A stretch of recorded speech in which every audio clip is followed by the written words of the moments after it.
mga balitang bumabandera sa mga pahayagan at news website.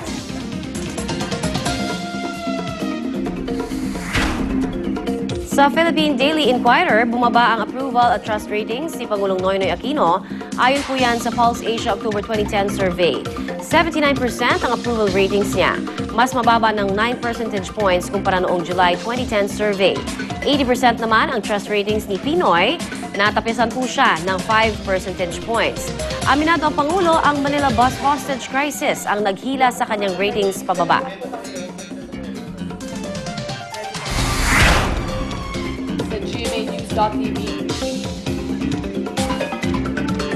Sa GMAnews.tv, inamin ng First Philippine Industrial Corporation na ang tumagas nitong pipeline sa Bangkal, Makati ay matagal na palang naging problema. May nakitang patch sa nasabing pipeline na inilagay noon pang 1983 bilang preventive measure. Ang vibrations mula sa mga sasakyang dumaraan sa Magallanes flyover ang pinaniniwala ang FPIC na sanhi daw ng tagas sa pipeline. Sa Manila Times, nakabitin ang kumpirmasyon kay Education Secretary Brother Armin Luistro ng Commission on Appointments dahil sa pagkontra ni Senator Miriam Santiago. Nakatakda pang dumalo sa hearing ang senadora para ipaliwanag ang kanyang posisyon. May sakit kasi si Santiago kaya nagpadala siya ng liham. Nakahanda naman si Luistro na humarap sa susunod na confirmation hearing. At yan ang mga banner stories ngayong araw ng Martes. Samantala, punta naman po natin ngayon si Iga.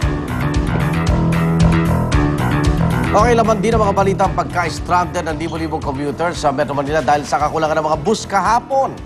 Nataon po sa pagbalik na number coding para sa mga bus. Git ng MMDA, hindi ito dahil sa number coding kundi dahil sa sadyang di pagbabiyahe ng mga operator sa kanilang mga bus. Pero ayon naman sa mga operator, nagkalituhan lang daw sa deployment ng mga bus kahapon na umaga. Charing! Ngayong umaga, ang number coding ang bubusisin natin kasama ni Professor Winnie Monsod, ang ating UH resident analyst. Naniniwala ka ba doon sa hugas kamay ng mga operator? Of course not. Halatang halata. Ano ba naman hindi Di raw naman matawagan dahil yung cellphone, di raw na-charge, lobat, daming dahilan. That's a lot of bullshit. And itong mga bus operators, they have to be talagang put under talagang Yung sa batas. the full force of the law. Kasi hindi lang sila naglabag ng batas, nagsinungaling pa sila. Pati prangkisa nila, di ba? Halatang halata naman, hindi po ba? At saka itong mga tao ito, they hold franchises. Their franchises should be suspended. In other words, hindi pwedeng naglalabag tayo ng batas na ganito. Hindi po ba? Number one. Number two, alam nyo, importante. I'm not sure whether the coding will do it.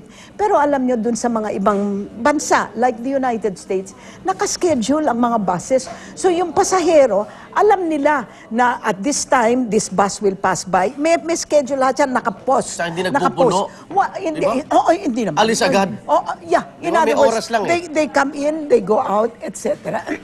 Ayan ang dapat gawin. I remember that Bayani Fernando wanted to do that. Kaya lang, nagkuha na naman yung mga bus operators. Hindi po pwede yan because halatang halata na ang mga buses, sinabi nila na miski walang buses, may traffic. Because yung mga pasahero, sabi sa akin ni Kathy, sumugod sila dun sa... nasa gitna na yan, Ayan. Alam nyo, yung picture na yan, ganyan tayo nung 1986, 1987, 88, 89, until natuto tayo na maglinya. Hindi ko alam naman kung yung mga pasahero, bakit hindi sila naglinya. The moment they do that, everything goes. Hindi ba? In other words, alam na natin na hindi disiplinado mga kapuso yung mga buses. Tayo pa rin, sumali na rin tayo sa pag hindi disiplinado. The moment you do that, mga kapuso, that's the end. All you had to do was line up and then you will wait, but you'll eventually get there. Instead of, doing that. Di ba? Let's talk nga to Francis Tolentino. Andiyan na ba sa linya si MMDA Chairman, Attorney? Wala gali.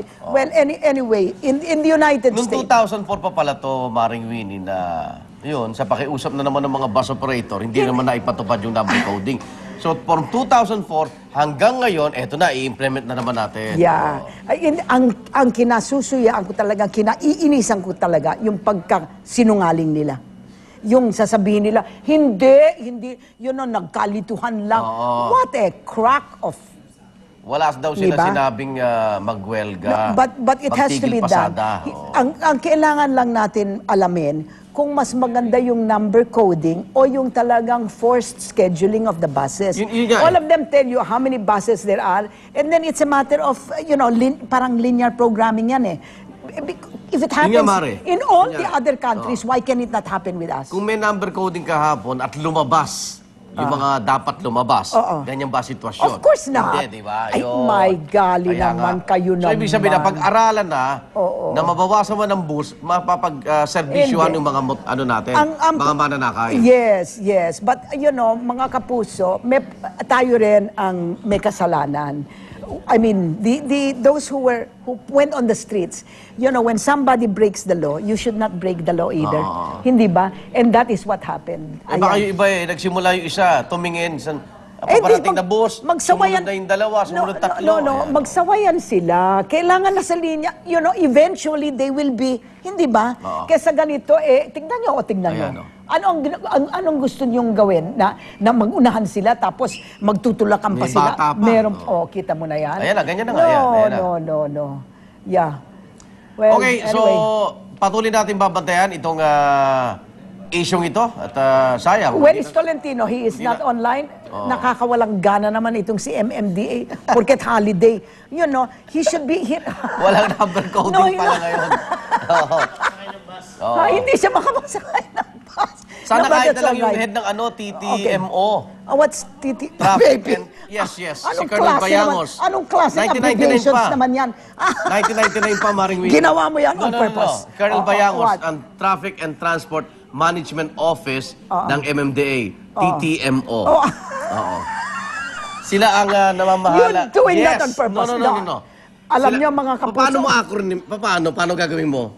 You're... Si Colonel Bayangos ang head ng TTMO para ipatupad ang number coding, You are Maring Winnie. awful. Yes. You are awful. Anyway, please, mga kapuso, talagang ang lesson natin dyan, ha? Huwag ho tayong mag-uunahan. This happened before. It will happen again. Next time na ginawa yan ng mga bus operators, let us make sure that tayo lahat, we are going to self-discipline Ibalik ang ourselves. disiplina. Hindi ba? Oo. Yes! Okay. Hayaan natin sila. Tayo, wag. Okay. Maraming salamat, Maring Winnie Bonso. Okay. Absent si Chairman Tolentino. Oh, ba? Punta natin si Len. Len! Thank you! Naku, 39 days to go na lang po. Pasko na. Enjoy na natin to. Ngayon naman, eto na ang ating mga pamaskong gimmick. Siyempre, ay iba't ibang klase ng Belen. Panoorin po natin ito.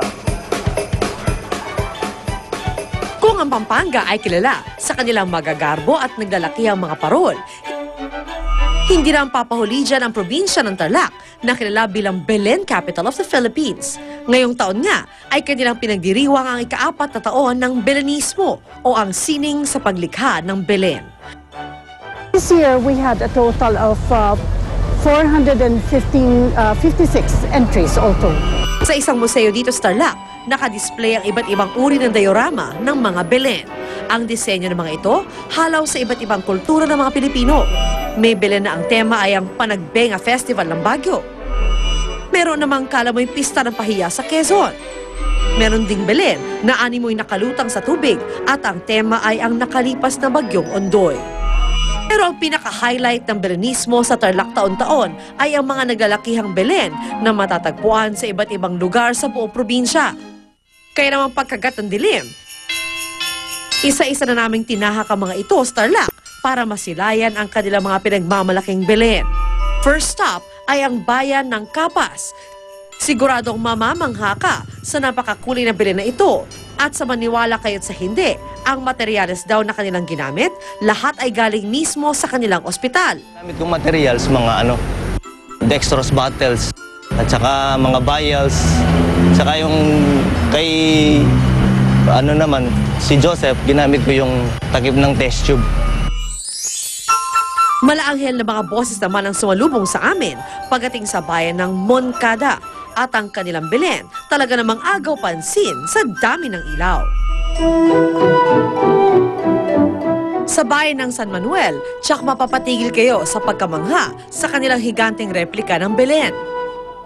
Hulyo pa lamang daw nang ito'y sinimulang gawin at all organic pa ang materyales dahil mga dayaming kinolekta sa lugar ang ginamit sa pagbuo nito. Pumunta po ang lahat sa inyo sa Tarlac. Kami ay handang-handa mag-asikaso sa inyo sapagkat gusto namin ipakita na dito sa Tarlac magagaling ang mga kabataan namin. Himakakaila ang pagkamalikhain ng mga Pinoy at sa mga beleng ito, pinatutunayan lang na ang mga Pilipino ay may talento sa sining na hindi patatalo kahit sa sino mang lahi sa buong mundo. Ang mga unang balita sa umagang ito. Magsabog sa isang pabrika ng paputok sa Angat, Bulacan na ikinasawi ng isang